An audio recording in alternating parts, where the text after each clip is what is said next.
మా company employees morning డ్యూటీకి వెళ్తున్నారండి. చూడండి లైన్ ఎలా కసారు.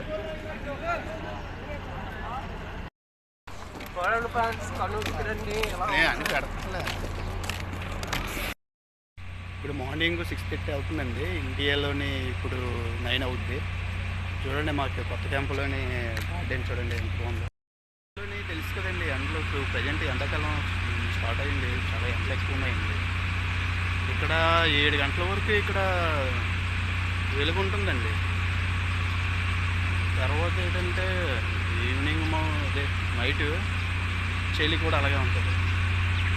డ్యూటీ తీసుకెళ్ళడానికి బస్సులు అండి. ఇక్కడ బస్ పార్కింగ్ ఇది. చూడండి ఎన్ని బస్సులు ఉన్నాయి. ఈ బస్సులు కూడా చాలా బాగుంటాయండి. అవుట్ ఆఫ్లోని stand by man fire watcher కింద చేయాలంటే ఎనీ సేఫ్టీ కోర్స్ ఉండాలండి. నేను advance diploma fire and safety course చేశానండి.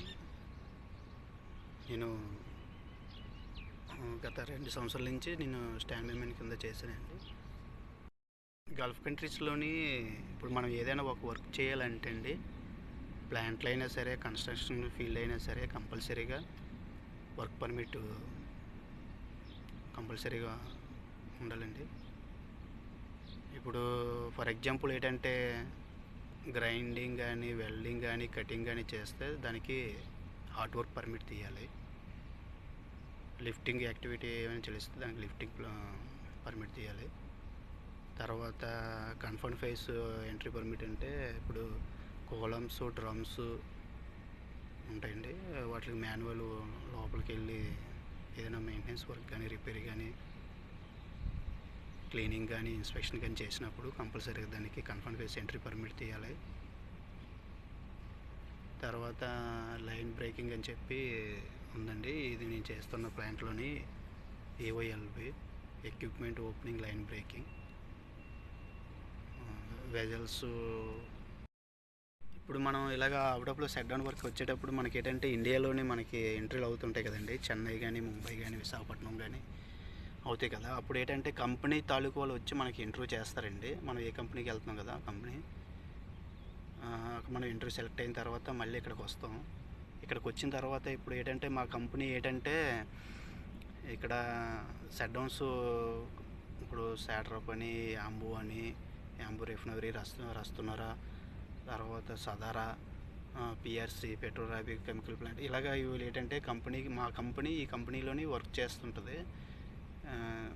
అంటే ఇప్పుడు జెట్టింగు, మెకానికల్ టెక్నీషియన్స్, జెట్టర్స్, అంటే వాటికి సంబంధించిన ఫోర్మెన్స్, ఫైర్ వాచరు, సేఫ్టీ సూపర్వైజరు వీళ్ళందరూ ఉంటారులేండి.